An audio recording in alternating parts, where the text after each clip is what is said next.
O texto é conhecido, mas antes de ler, enquanto você deixa ele marcadinho, destacado, eu quero contar uma história. Eu era ainda recém-casado. Quando digo recém-casado, era recém-casado mesmo. 1 mês e meio de casado é o que eu tinha na ocasião.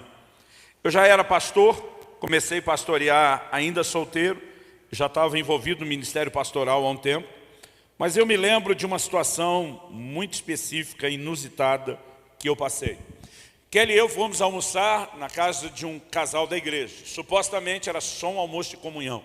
Não era atendimento. Era um casal que a gente gostava de estar junto, ter comunhão, relacionamento com eles, né? Eles eram mais velhos que a gente, tinham muitos anos de casado, já tinham filhos, eu 1 mês e pouquinho de casado. E a gente foi como era algo corriqueiro. Acontecia de vez em quando, né? De cada 2, 3 meses, não sei, a gente estava lá almoçando, às vezes menos. E nesse dia que nós chegamos, a coisa tomou um rumo diferente. Eu lembro que a gente acabou nem almoçando. Uma bomba estourou e veio à tona. Um descobriu da parte do outro.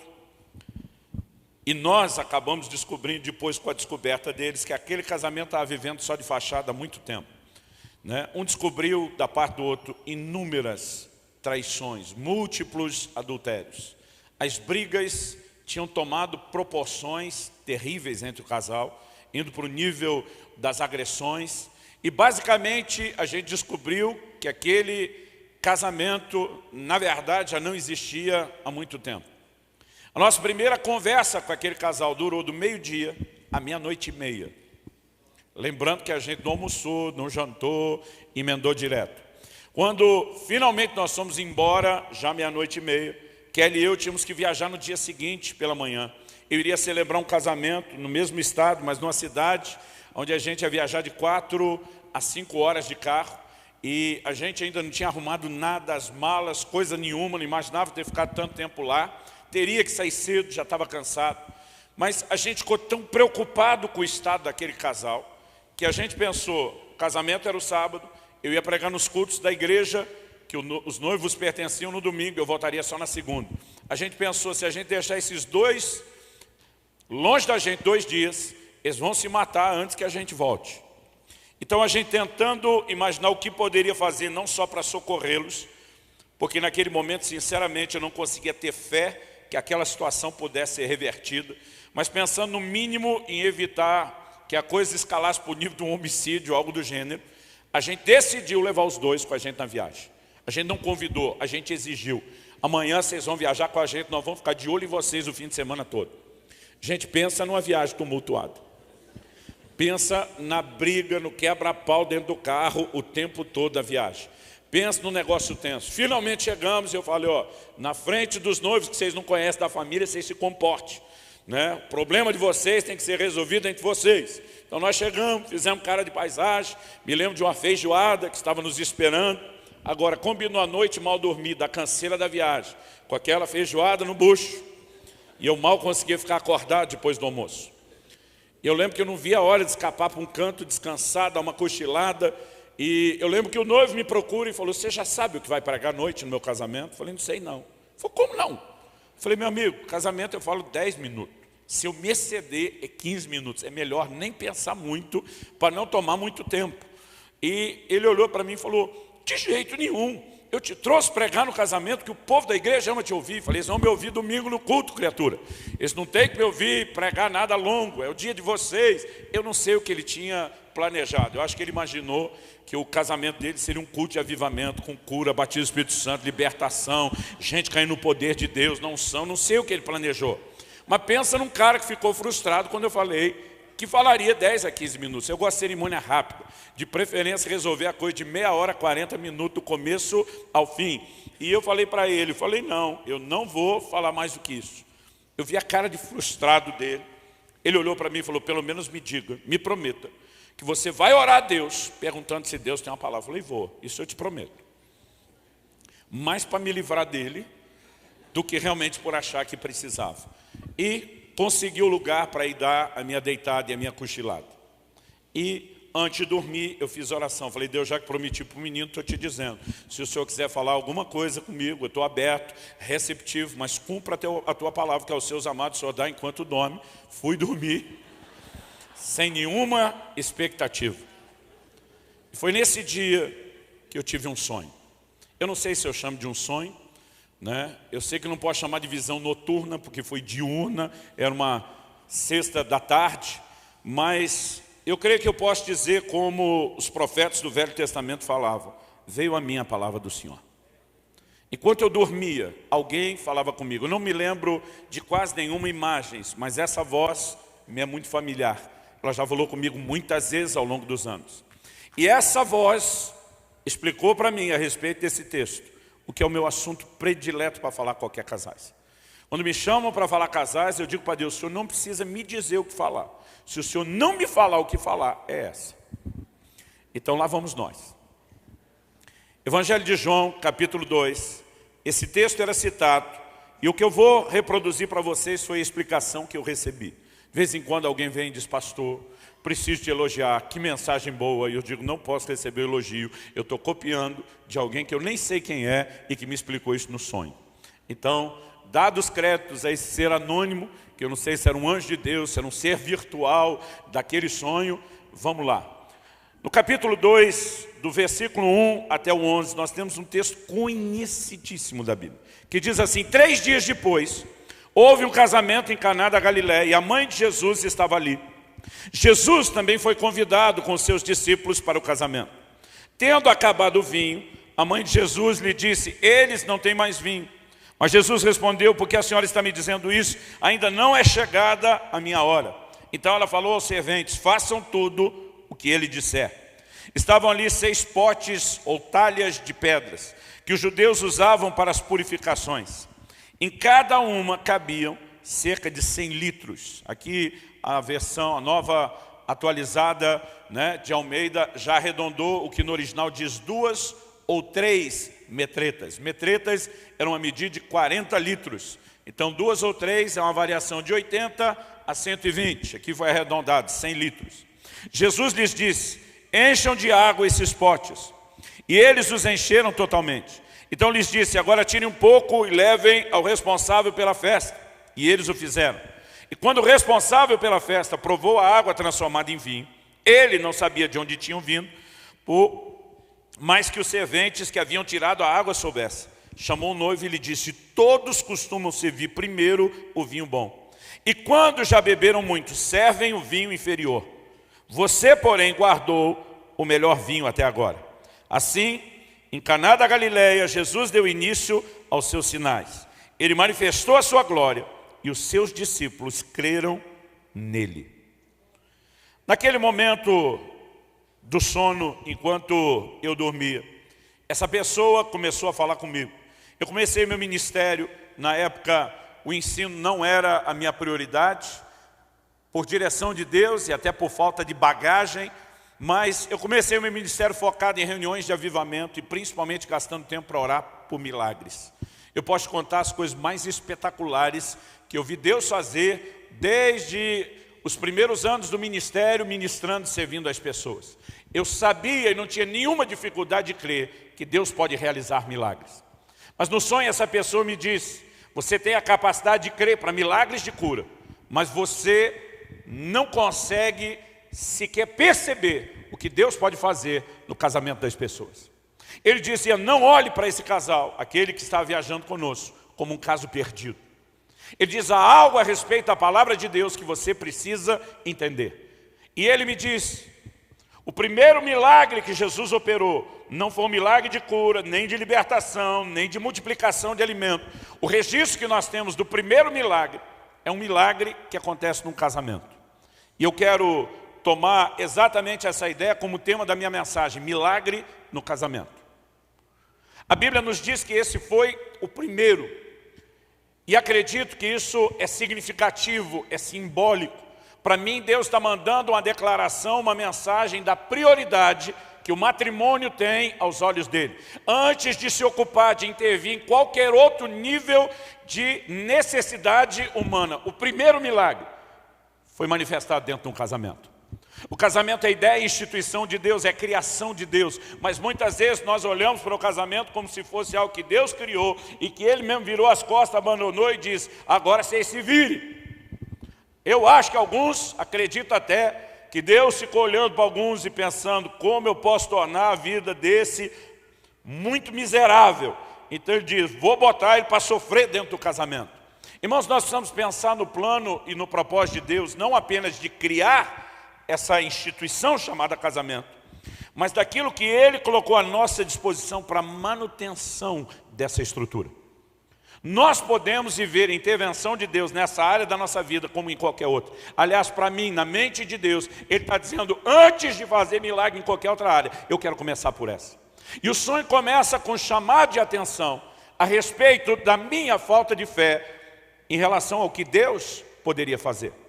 Mas Ele também começa a conversar comigo, e eu quero fatiar a nossa conversa aqui em 3 partes. Em primeiro lugar, Ele destaca o que eu quero chamar, o meu primeiro ponto aqui, se você estiver anotando, o problema e a solução. Ele começa falando a respeito de toda uma simbologia por trás disso. Quando a Bíblia está falando desse casamento, ela não está falando de uma cerimônia religiosa. A Bíblia estava falando de uma festa. Eles tinham um rito de aliança como todos os povos antigos do Oriente. E depois do rito, não havia necessariamente uma cerimônia religiosa. Eu não estou dizendo que a gente não deva fazer, eu perdi a conta de quantas cerimônias eu celebrei ao longo desses 25 anos de pastorado.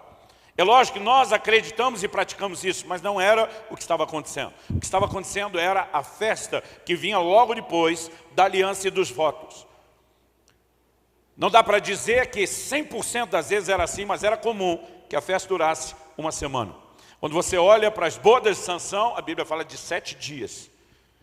E essa é a razão pela qual você precisa imaginar que o vinho terminou. Não que eles necessariamente beberam tudo numa noite só.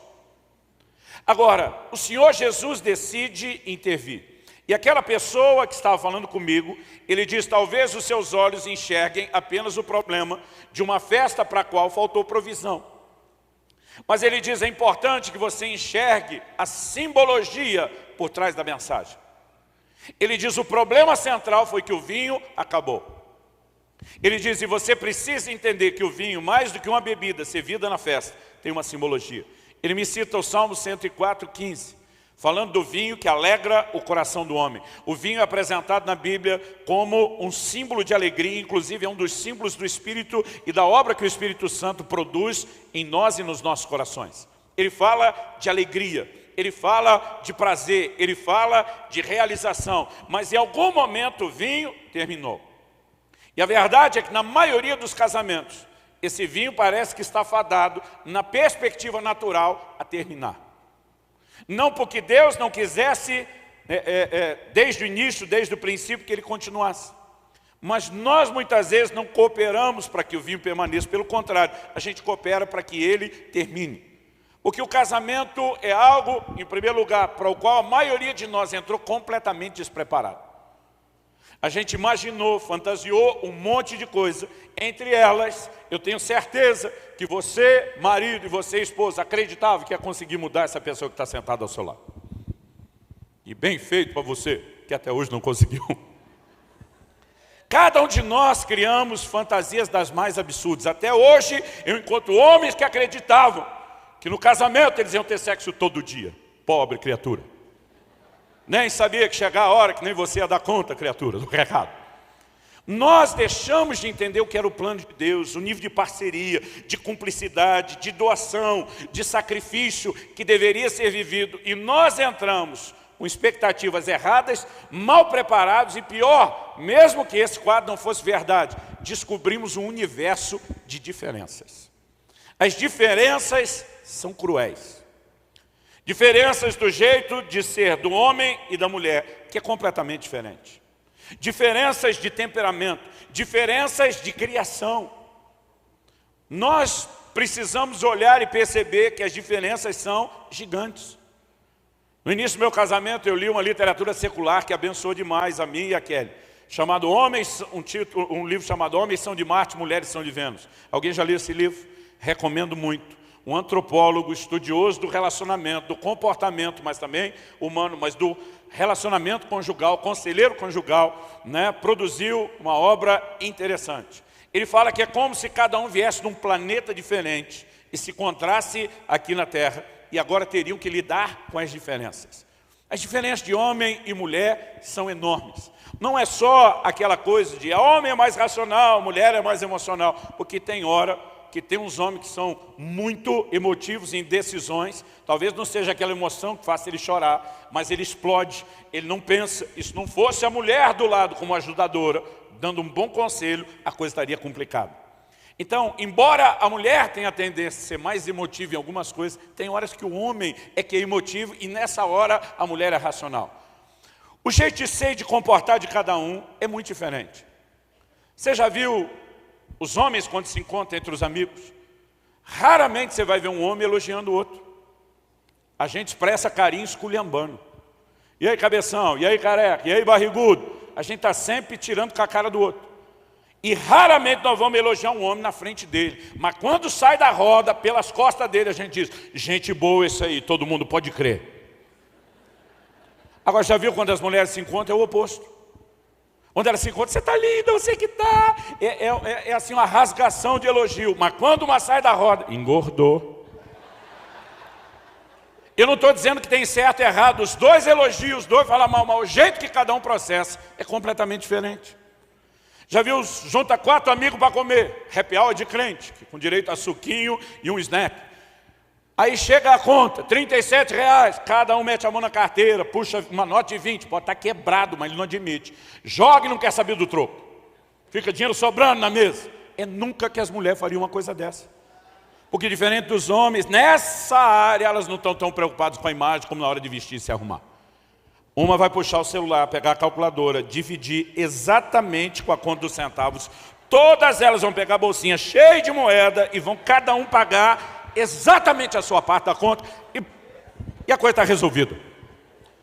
Gente, nós podemos gastar tempo falando disso, desde o controle da televisão, água quente no banho, quem quer mais coberta, e o ditado que homem é tudo igual, chega a ser verdadeiro, uma mulher também e casais também.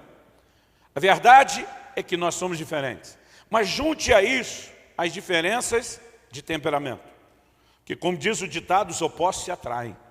Porque normalmente você está vendo no outro virtudes que você não tem. É por isso que a gente procura alguém diferente.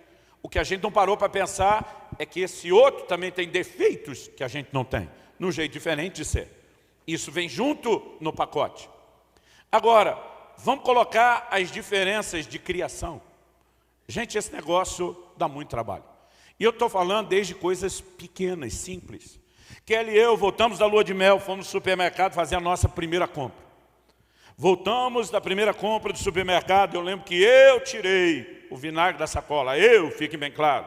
Fui o primeiro a pôr a mão naquele negócio e decidi onde guardá-lo, na geladeira. No dia seguinte vou pegar o vinagre e sumiu. Eu digo, meu amor, você viu o vinagre? Sim. Eu falei, eu deixei ele ontem na geladeira, porventura você teria guardado ele em outro lugar?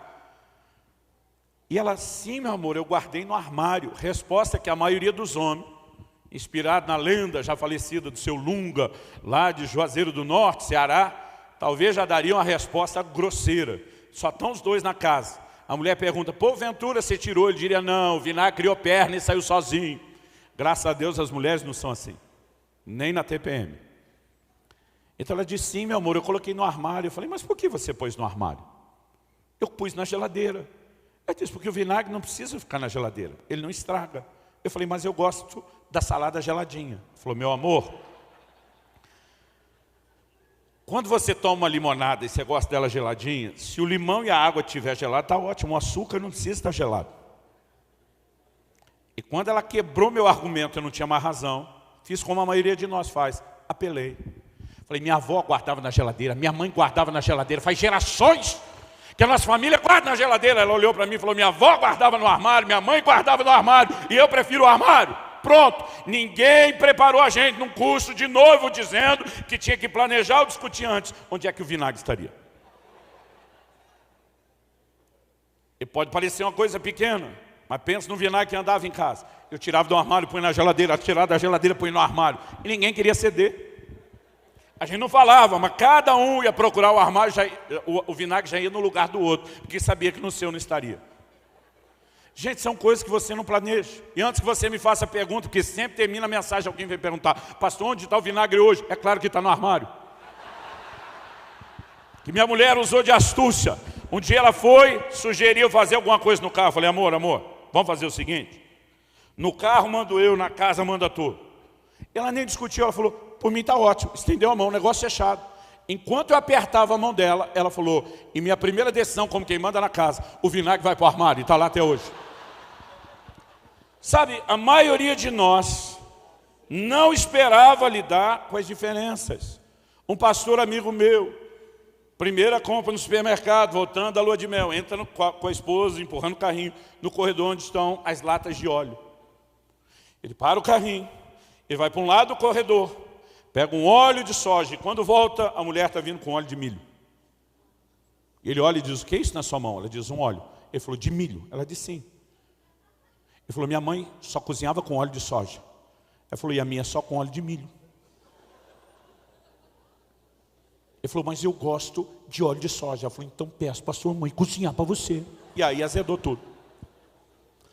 Irmão, nós vamos longe se fizer uma lista de coisas que a gente não tinha ideia de, como diria o bom nordestino, onde foi que nós amarramos o jegue. Porque as diferenças aparecem. Agora, sabe qual é o nosso problema? Perspectiva. Alguém diz: pastor, casamento é muito difícil. Eu falei: não é o casamento não, é você que é, eu, é a gente, nós que somos. A Bíblia diz no livro de Provérbios que como ferro com ferro se afia, assim o homem é o seu companheiro. A Bíblia não diz o marido à sua esposa, um cônjuge ao outro, porque qualquer nível de relacionamento dá trabalho. Se o problema fosse casamento, pai e filho não tinha problema. Se o problema fosse casamento, os irmãos não brigavam entre si. Agora, qualquer nível de relacionamento onde a gente se expõe intensamente, vai sair faísca, vai dar ferro com ferro. Eu, antes de casar, irmão, tive uma boa escola. Dividi um apartamento como solteiro com outro pastor que também era solteiro. A gente brigava todo dia. Todo dia. Não era nenhuma briga exagerada, mas tinha BO, boletim de ocorrência, todo dia. Não é que um era organizado, outro desorganizado. A gente conseguia ser diferente dependendo do cômodo. No quarto, ele era organizado, cada um tinha o dele, eu não. Na cozinha e no banheiro, ele era um caos, um desastre. Eu brinco de vez em quando com a minha esposa que eu pareço aquela turma que tem toque. Um dia desse, a gente estava viajando junto, fui no banheiro, demorei um pouquinho mais do que normal, voltei. Minha esposa olhou para mim e disse: foi usar o banheiro ou foi fazer uma faxina? Eu falei: os dois, não aguento.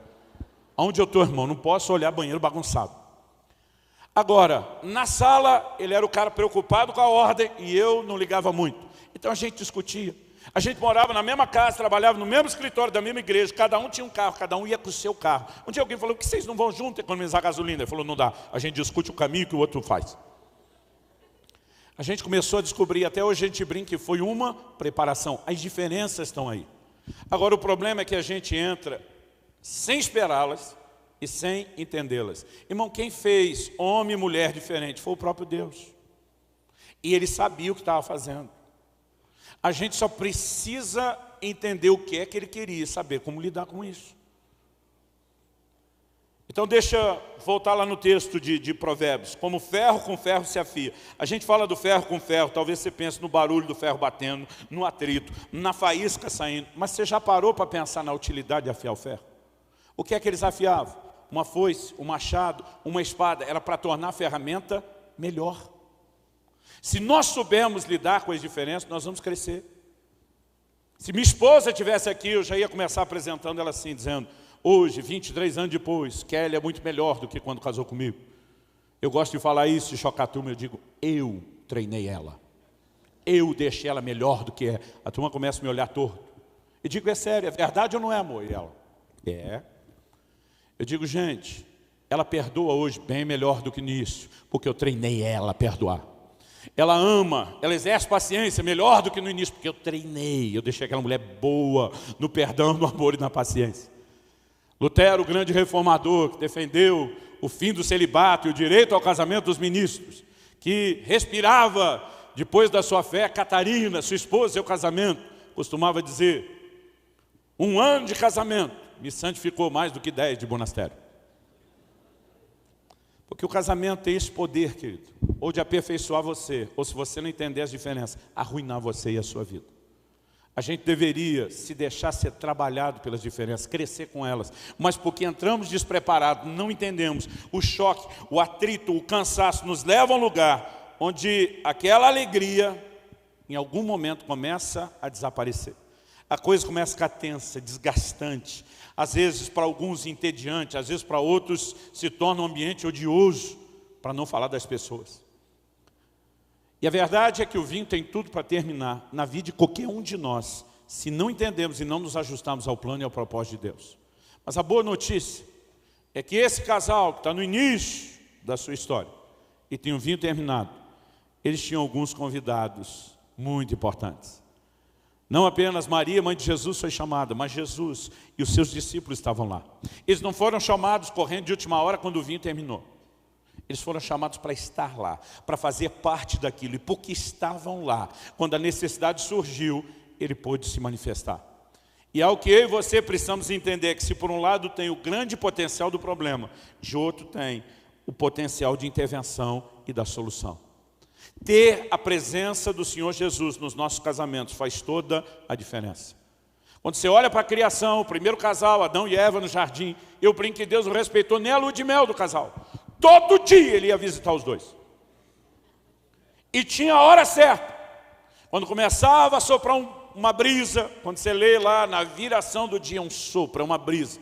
Tinha um vento específico. Eu não sei se era produzido pelo movimento de Deus, pelo deslocamento de Deus. Eu não sei se era um mensageiro que anunciava Deus estava chegando. Mas quando a solha começava a soprar diferente, os dois sabiam, papai está chegando.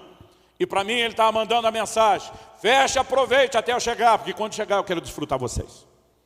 Desde o início Deus tinha um plano de ser parte do relacionamento. O problema é que o homem tem excluído Deus, acreditando que pode viver o melhor de Deus sem ele. Isso não é verdade. E naquele sonho, algo que me era dito com muita clareza, o Senhor Jesus precisa ser convidado a ser parte do casamento. Não uma bênção numa cerimônia que depois se esquece. Irmão, deixa eu te dizer, eu não acredito nisso. Que porque o casal deu o primeiro passo, recebeu oração, eles estão garantidos. A bênção não vem porque alguém proferiu uma palavra para você apenas. Ela precisa ser sustentada através da prática de princípios, através da obediência da palavra de Deus. Aliás, para arrumar a situação, qual foi o primeiro conselho de Maria? Ela olha para aquele servente e diz, faça tudo que ele mandar. Eu fico me perguntando, a Bíblia diz que esse foi o primeiro sinal de Jesus. Eu imagino que a descrição diga respeito a um sinal público. Mas isso é especulação, nós não podemos colocar como certo e doutrina. Eu imagino que Maria sabia muito bem, não só pela revelação e a história, que era aquele menino, mas acredito que Jesus, assim como antes do ministério de ensino aos 30 anos, aos 12 ele estava dando show de Bíblia. Eu imagino que naquela casa, irmão, rolou alguma parada sobrenatural. E quando chegar no céu, eu vou fazer a prova dos 9, vou perguntar, vou descobrir se isso foi assim. Mas Maria sabe quem é Jesus, então olha e diz, não questiona, faça o que Ele mandar. Você quer a receita da intervenção de Deus na sua vida? Faça o que Ele mandar. E não tem jeito de ter casamento bom sem que o marido trate a sua esposa com honra, como vaso mais frágil. Não tem jeito de ter casamento bom sem que o marido ame a sua esposa como Cristo amou a igreja. Não tem jeito de ter casamento bom sem que o marido trate a sua esposa não com aspereza. São ordens que já foram dadas. Mas a gente fica violando elas esperando ter clima sobrenatural de intervenção. Da mesma forma, as mulheres. Então já foram dadas ordens a respeito de respeitar o marido. Respeito é uma linguagem forte para os homens, que as mulheres precisam entender melhor. Foi dado ordem a respeito de sujeição, claro que sim, e nós podemos levar o assunto longe. Agora, muitas vezes nós queremos viver isso sem obediência. Mas o ponto não é falar da falta de obediência que eu e você sabemos que devemos. Isso aí vai cooperar em muito. O ponto é entender. E eu não quero falar apenas para quem já está com vinho sob ameaça. Porque aquilo que eu estou compartilhando com você me foi dado com 1 mês e meio de casamento. Eu decidi não esperar o vinho acabar e graças a Deus ele nunca acabou. São 23 anos de bom vinho. Então isso pode ser preventivo, mas também pode ser um entendimento que você precisa para lidar não apenas no seu casamento. Eu sei que aqui nós temos muitos líderes com ministérios de casais. E quando você entende isso, talvez você tenha princípios e um trilho para saber como lidar e como trabalhar com as pessoas e como trabalhar com a recuperação e a restauração dos casais. Então a segunda coisa, depois de falar do problema e a solução, o problema é a falta de vinho, falta de realização, originário principalmente da maneira como lidamos com as nossas diferenças, eu quero dar esse destaque, mas a solução advém da presença do Senhor Jesus e daquilo que Ele pode fazer. Quando Kelly e eu estávamos para nos casar, eu lembro, quando a gráfica entregou os convites que a gente tinha mandado imprimir, a gente tinha uma lista enorme de convidados, gente de vários lugares do Brasil, boa parte da nossa família, a gente estava longe deles, já estava morando no Paraná, e mesmo sabendo que muitos não viriam, a gente queria a formalidade do convite. Então pensa numa lista enorme. Um dia a Kelly me avisa, diz, os convites chegaram, ela morava na casa de um casal de pastores mais velhos da igreja, que eram parte da nossa equipe, e eu passei lá. E ela falou assim, vamos começar a endereçar os convites? Falei, vamos. E ela toda empolgada foi pegando as coisas, eu olhando e pensando, vamos ver quem vai ser o primeiro. Porque o topo da lista tinha os nossos pais. Eu já fiquei pensando, meus pais ou os pais dela? E para mim não tinha certo ou errado, eu estava curioso para ver qual seria a escolha dela. E naquele momento, para minha surpresa, ela não começa por nenhum dos nossos pais. Aqui ela tem uma caligrafia incrível, uma mão para desenhar fantástica. E ela com a letra toda artística, ela começou a escrever Jesus Cristo. Eu fiquei sem graça, porque eu nem tinha pensado nele. Nem tinha colocado ele na minha lista. Aliás, ainda tentei tirar com a cara dela. Falei, estou pensando como é que tu vai entregar esse convite para ele, menina. Ela me olhou com um olhar, aqueles que as mulheres fazem bem, que ela sabe censurar com classe. Ela me olha com um olhar que eu sabia que era de censura. Ela diz, você sabe que é só um ato profético. E nós não vamos entregar de verdade. Claro, claro. Amém. Aleluia. Mas aquilo me fez cair uma ficha quando ela falou isso. Ele tinha que ser o primeiro que a gente chamasse ou convidasse. E já que eu tinha dado a mancada no convite, falei, vou arrumar pelo menos no dia do casamento. E a primeira coisa que fizemos, depois do casamento, a gente não quis ir a primeira noite para um hotel, a gente tinha uma lua de mel maravilhosa que nós ganhamos a partir do dia seguinte. Eu falei, amor, nós vamos passar a primeira noite no nosso apartamento. Casamos na nossa cidade e é lá que a gente começa. E quando entramos, apesar de anos a fio, os dois esperando esse dia para começar do jeito certo, eu falei para ela, antes de qualquer coisa, nós vamos dobrar o joelhinho do lado da cama. E nós vamos consagrar não apenas esse matrimônio ao Senhor, como já fizemos ali na igreja, mas nós vamos santificar esse leito. Nós vamos ter a consciência de tudo que nós fizemos, vai ser com a presença dEle. E naquele dia eu me redimi, aleluia. Nós precisamos convidar o Senhor, Ele tem que ser parte. Não quer dizer que se for chamado de última hora, Ele não vai atender. Mas se Ele está lá, irmão, se Ele estiver lá na hora da necessidade, isso vai fazer toda a diferença. Quem está entendendo, diga amém. Mas vamos para o processo do milagre. Número 2, como foi o processo do milagre? O que Jesus fez não é um trabalho só de Deus, unilateral, intervenção meramente divina. O Senhor Jesus diz, ó, vocês vão encher as talhas. Começa fazendo a parte de vocês, eu faço a minha depois. Eu lembro quando criança, meu pai dizia muito isso. Pastor, pregador da palavra. Ele pegava o texto que Jesus manda tirar a pedra para ressuscitar Lázaro depois. Ele dizia, normalmente Deus espera você fazer a sua parte antes de fazer a dele. E nesse momento não foi diferente. Então, eu quero que a gente consiga olhar para a simbologia desse momento onde Jesus delega, terceiriza aquela parte que é responsabilidade do homem. Quando ele chama os serventes, manda que eles encham as talhas. As talhas, irmão, não tinham outro propósito. A Bíblia diz que elas eram usadas para purificação. Os judeus tratavam pecado com sangue de sacrifício e impureza com água. Era a lei de Moisés. Essas talhas eram para os banhos, as abluções, as lavagens. Ela tinha um propósito e um ritual muito específico. Então ele mandou encher de água, que é o que normalmente elas tinham. Mas depois ele as transformou em vinho. E antes de fazer a parte dele, primeiro mandou eles fazerem a parte deles. Agora o que é interessante, nós temos 3 coisas que merecem nossa atenção na simbologia. Primeiro, a Bíblia diz que eram 6 talhas. O número 6 na Bíblia tem um significado muito específico. Está relacionado ao homem. O homem foi criado no 6º dia. E você pode ir de Gênesis, na criação, ao Apocalipse, que fala do 666. E não diz que é número do capeta. Diz que é número de homem. Será usado por um enviado das trevas, mas a Bíblia diz número de homem. O número 6 na Bíblia sempre está relacionado com aquilo que é humano. E eu acredito que Deus está falando aqui daquela parte, daquele aspecto que é humano. Outra coisa que merece a nossa atenção, essas talhas, que a Nova Almeida chamou de pote, eram blocos de pedra enorme. Eu nunca estudei a etimologia da palavra para saber se talha tem esse nome por ser talhada. Mas era um bloco de pedra talhada. Eu já tive 3 vezes ali em Caná da Galileia. E você tem uma pedra que remonta ao 1º século da era cristã. Ela é quase a altura do meu peito. Fica um pouquinho maior porque está elevado. É um bloco de pedra redondo enorme. E eles iam cavando. Por que a medida não era precisa? Por que a Bíblia diz 2 ou 3 metretas, de 80 a 120? Porque a quantidade de água caberia dependia do quanto ela foi talhada e não tinha um padrão. Agora, essas talhas, que são em 6 e fala de algo humano, eu particularmente acredito que ela é muito simbólica.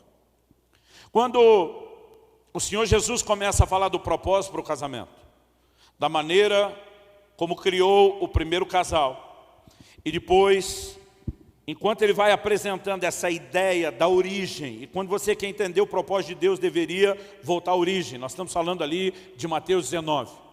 Quando o Senhor Jesus começa a apresentar aquela ideia, aquele conceito, de quando ele diz, os dois serão uma só carne, ele é interrompido pelos seus ouvintes com uma pergunta muito específica. Ele está dizendo, vocês não viram que o Criador, desde o princípio, fez homem e mulher. Ele diz, deixará o homem, seu pai e sua mãe, se unirá à sua mulher, tornar-se-ão os dois uma só carne. E essa conversa vem porque os fariseus tinham feito uma pergunta sobre se poderia ou não repudiar a mulher por qualquer motivo. Eu quero que você lembre que a lei de Moisés autorizou, permitiu, mesmo mostrando que não era a vontade de Deus, o divórcio. A discussão não era se era permitido ou não divorciar, todo mundo sabia que era. A discussão era por qualquer motivo. E Jesus, em vez de entrar naquela discussão, qual escola, de qual rabino, qual opinião, Jesus disse, não tem deslido que o Criador, e ele volta lá no início, lá na origem, os 6, homem e mulher, por essa causa diz, deixará o homem seu pai e sua mãe, se unirá à sua mulher, tornando-se os dois uma só carne. De modo que já não são 2, porém uma só carne. Portanto, o que Deus ajuntou, não separe o homem. Quando Jesus afirma isso, as pessoas estão ouvindo e entenderam. 7, replicaram. Por que mandou então Moisés dar carta de divórcio e repudiar? Eles querem voltar no momento atual, não na origem. Respondeu-lhe Jesus, por causa da dureza do vosso coração, é que Moisés vos permitiu repudiar a vossa mulher. Entretanto, não foi assim desde o princípio. Jesus volta a discutir a origem. Ele diz, quando Deus uniu homem e mulher, não havia regra sobre divórcio. Havia uma união, havia uma declaração de que seriam uma só carne. Esse foi o princípio e essa foi a origem. Agora Jesus disse, você quer saber por que a exceção entrou? Por causa da dureza do vosso coração. Agora Jesus deixa claro, não era assim antes da exceção. E depois ele deixa claro, não continuará sendo do jeito que vocês estavam vivendo. Eu, porém, vos digo, quem repudiar sua mulher, a não ser por causa de relações sexuais ilícitas, e casar com outra comete adultério, que casar com a repudiada comete adultério. Quando Jesus diz o casamento volta ao padrão que era no início, e não na exceção de Moisés, qual foi a reação das pessoas? Dá uma olhadinha aí. Verso 10, disseram os discípulos, agora não é os fariseus que estão perguntando, se essa é a condição do homem relativa à sua mulher, de não poder separar, eles dizem, não convém casar. Melhor nem entrar nesse negócio. Aí você vê qual era a mentalidade dessa turma que Jesus ia preparar para ser os líderes da sua igreja. Ele disse, é isso que o Senhor está falando, e não dá para jogá-las fora, chutar embora depois. É melhor não casar. Aqui Jesus faz outra declaração que merece nossa atenção. Jesus, porém, lhes respondeu, nem todos são aptos para receber esse conceito, mas apenas aqueles a quem é dado. Porque há eunucos de nascença, há outros a quem os homens fizeram tais, e há outros que a si mesmos se fizeram eunucos por causa do reino dos céus. Quem é apto para o admitir, admita. Eunuco era um homem castrado. Eles são feitos pelos homens Isso acontecia normalmente quando eram bem novos, mas às vezes os prisioneiros de guerra eram castrados depois. Eram levados como eunucos para servir no palácio do rei sem ser uma ameaça ao harém. Agora Jesus diz, tem gente que nasceu assim, ele tem um dom, ele não tem a necessidade do casamento. Ele diz, tem gente que foi feito assim pelos homens. Aí ele fala de um terceiro nível, que a gente nunca fala disso na igreja. De gente que se faz assim por causa do reino. Gente que se faz assim não é gente que nasceu assim. Eu conheço gente que diz, não, eu tenho um dom de Deus, de viver sozinho, viver para Ele, me dedicar. Eu nasci assim. Agora, quem se faz assim é diferente de quem nasceu assim ou de quem foi feito assim pelos homens. E essa é a parte que merece atenção no outro momento. Eu particularmente vou te dizer, tem muita gente separando por motivo que não lhe dá direito de casar de novo. Ele deveria entender que por causa do reino de Deus, e para não complicar a sua vida e o seu destino, é melhor se fazer eunuco.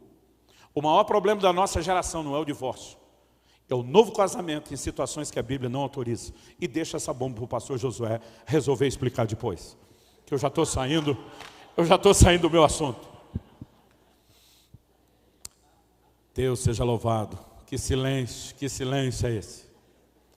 Bom, fechando o assunto parentético, como a gente diria numa linguagem teológica mais bonita. A gente olha para essa declaração de Jesus, e Jesus diz que o motivo da exceção, que durou um tempo, é o quê? A dureza do coração. O homem não tinha condições de viver o padrão de Deus por relacionamento. Agora, enquanto ele estava na época da exceção, de alguém que sequer conseguia praticar a lei, promessas foram dadas. E Deus diz através de Ezequiel, eu vou arrancar de vocês o coração de pedra. Eu vou dar a vocês um outro coração, um coração de carne. Eu vou colocar em vocês um espírito novo. Jesus está dizendo, o padrão foi esse. A lei provou que o homem não tinha condição de vivê-lo. Mas eu estou levando vocês a um lugar onde eu vou capacitá-los a ter aquilo que não se tinha antes. A viver a mudança. Irmão, essas talhas de pedra falam da nossa limitação, da dureza do coração de cada um de nós. Mas a boa notícia é que mesmo nessa época do coração duro, tinha gente que se permitia ser trabalhado. Quanta água caberia dentro dessas talhas? Dependeria quanto elas eram talhadas, cavadas. Eu tenho descoberto que gente que se permite ser mais tratada e trabalhada por Deus, mesmo nas suas limitações, tem a capacidade de experimentar mais daquilo que ele pode fazer. Agora, essa história não envolve apenas as 6 talhas, a parte humana. Dentro da responsabilidade é dada uma ordem a eles para que encham a talha de água. E naquele meu sonho a pessoa dizia, a água no Novo Testamento figura basicamente 2 coisas, a palavra e o Espírito. Ele cita falando inclusive da relação do casal, comparando a relação de Cristo e a igreja, dizendo que o marido deve amar a sua esposa como Cristo amou a igreja, entregando-se a si mesmo por ela, para santificar pela lavagem de água da palavra. A água está relacionada com a palavra, inclusive no seu efeito purificador. Mas Jesus também diz, quem crê em mim, do seu interior, fluirão rios de água viva. E a água também está muito relacionada com o Espírito Santo. Quando ele fala dos 2 símbolos, eu falei, o que é água aqui? Ele falou, os 2, não é um ou outro. E diz, crentes que se enchem da palavra e do Espírito, não precisavam estar na rota do divórcio e de um casamento dividido.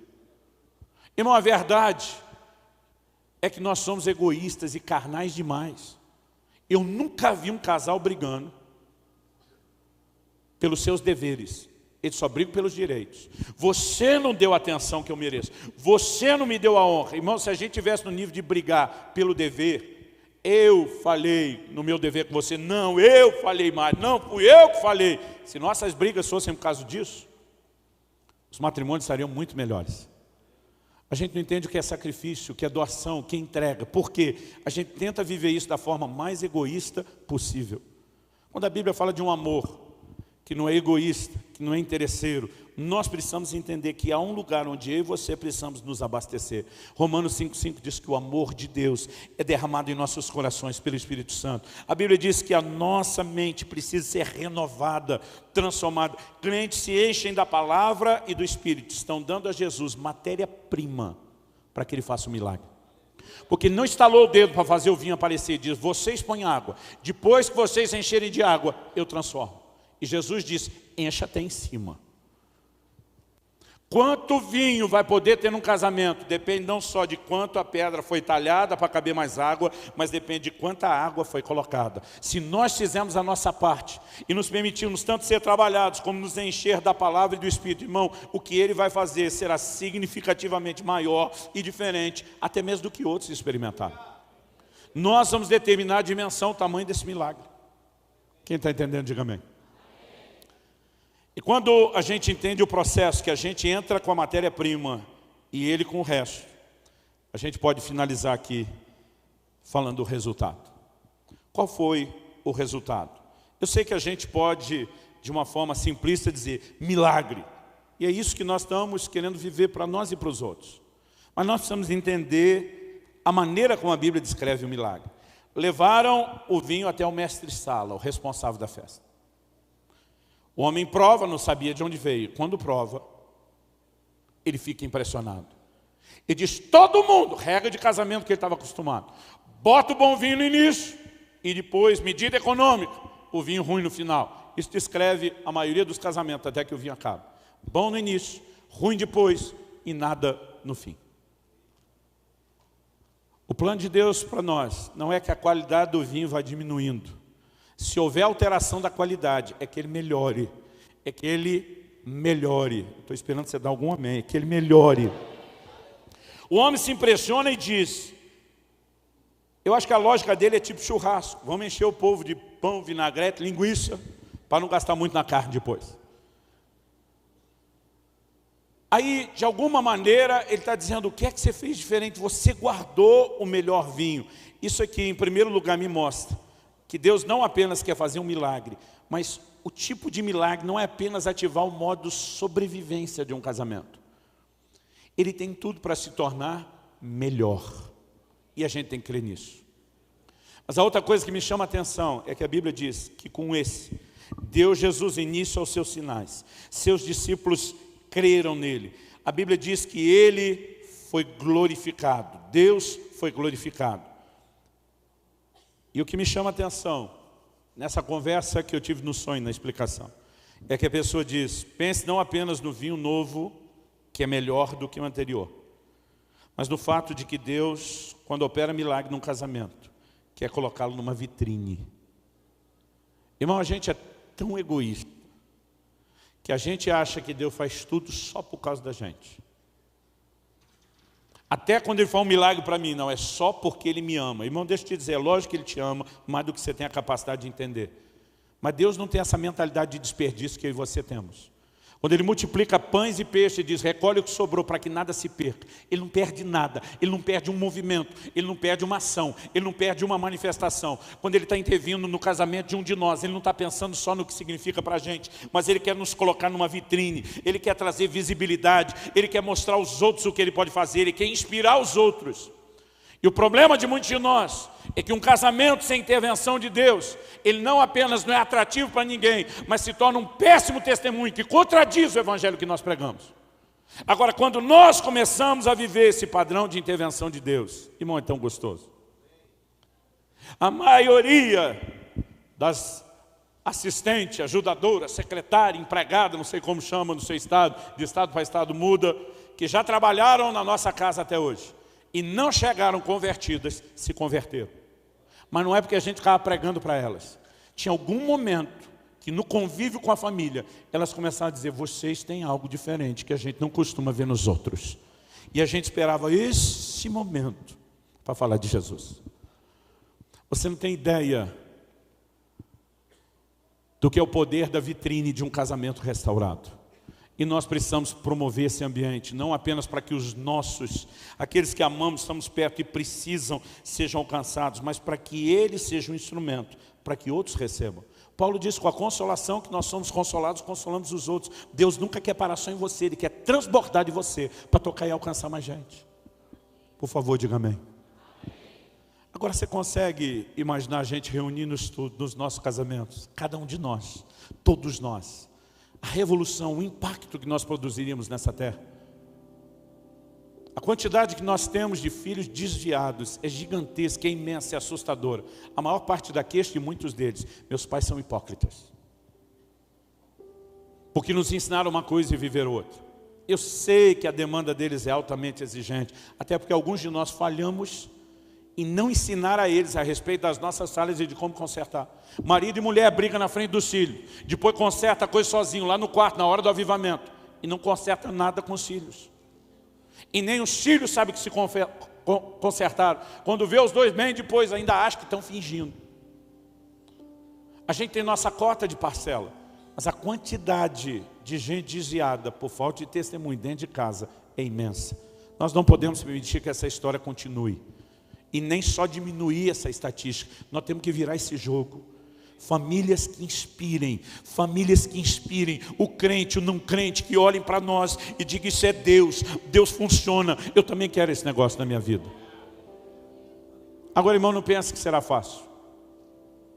No final daquele sonho, ele diz: creia e trabalhe para um milagre na vida desse casal. Mas ele me disse: não será rápido, não será instantâneo, não será fácil, mas valerá a pena. E nós caímos para dentro daquela briga, sangue nos olhos, faca no dente. Eu falei para minha esposa: nós vamos até o fim. Aquele casal não apenas foi restaurado, até hoje eles trabalham com restauração de casais. O que eu não sabia é que quando eu acordei do sonho, eu sabia que eu tinha que pregar aquilo no casamento. E naquele dia eu me excedi, preguei 23 minutos, não sei porque hoje já levei 1 hora. Vamos ficar em pé para parecer que está acabando, inclusive. Mas continue olhando aqui. Naquele dia, enquanto eu estava pregando, achando que eu falava só para o casal que nós levamos conosco, embelezando a cerimônia, mas pregando só para aquele casal, eu não sabia que aquele casal de amigos que estava casando anos depois viveria uma situação muito difícil. O casamento dele chegou ao fim, o vinho terminou. E eles sentaram juntos, tentando resgatar alguma memória, alguma lembrança que desse munição para eles lutar. E decidiram assistir o vídeo do casamento. Enquanto assistiam, eles nem lembravam, irmão, daquilo que foi dito. Eu raramente ouço de noivos que lembram a palavra que foi dada. Eles estão com a cabeça cheia da correria, da organização dos eventos. Esse é o crente que esperou a vida inteira, só pensa naquilo. Naquele dia eles colocaram o vídeo e eles estão surpresos, porque eles lembram vagamente da mensagem, mas agora aquilo entra como faca quente na manteiga. E os dois disseram: Deus deu essa palavra no dia do nosso casamento. O Senhor nunca falou disso. Eu contei o sonho que eu tive. Essa palavra era para nós. A gente celebrou a restauração do outro casamento, porque eles souberam depois do que aconteceu e vieram se tornar muito amigos. Mas quando chegou a hora deles, eles disseram: nós vamos acreditar e lutar para viver isso. Eles também foram restaurados, estão restaurando casais até hoje. Há 23 anos, estou vendo esses princípios funcionarem na vida de gente que quer fazer a parte dele para que Jesus faça a sua. Porque quem não quer fazer a sua parte, não quer ser talhado, não quer botar água, não vai ver milagre. Não quer trazer o Senhor para ser parte, não vai ver milagre. Mas se nós fazemos a nossa parte, nós podemos viver algo sobrenatural. Alguém disse: o casamento tem tudo para dar errado. Falei: na perspectiva natural, na sobrenatural, tem tudo para dar certo. Porque tudo aquilo que atrapalha é aquela parte de nós que Deus pode trabalhar, se nós permitirmos. Você pode viver um milagre. Seu vinho não precisa acabar, ele pode melhorar. Mas você também pode ser um instrumento de Deus para levar esse tipo de vinho para muita gente, para muitas famílias. Irmãos, nós precisamos de um exército de gente que acredite no que Deus fará nas famílias. Todo avivamento na Bíblia e na história que eu tomo conhecimento, tento estudar um pouco mais, sempre produz impacto nas famílias. Joel profetizou: e acontecerá que nos últimos dias derramarei do meu espírito sobre toda a carne. Mas ele diz: vossos filhos e vossas filhas profetizarão. Ele está dizendo: eu quero entrar dentro da sua casa, eu quero pegar seus filhos, a próxima geração. Avivamento, irmão, passa pelas famílias. Malaquias, falando da vinda do Messias, diz: ele virá como o sol da justiça, trazendo a cura em suas asas. Ele não estava falando só do ministério de cura física do Messias. Ele diz: ele converterá o coração dos pais aos filhos e dos filhos aos pais. Nós podemos viver o sobrenatural nas famílias. Nós podemos viver cura e restauração sobrenatural. Aliás, a Bíblia diz, ele faria isso. Converter o coração dos pais aos filhos, dos filhos aos pais. Ele diz, para que eu não venha e não fira a terra com maldição. O que a maioria de nós não se toca é que o nível das nossas famílias determina a dimensão de espiritualidade que nós vamos viver. Nós estamos tentando arrumar a casa espiritual para ver se ela afeta a família depois. Se nós começarmos a arrumar as nossas famílias, nós vamos ver muito mais de Deus do que nós estamos vendo ou experimentando. E Deus está tentando despertar um exército de gente que coopere com Ele, que diga, eu vou levar a mensagem, eu vou crer, eu vou viver, eu vou inspirar outros.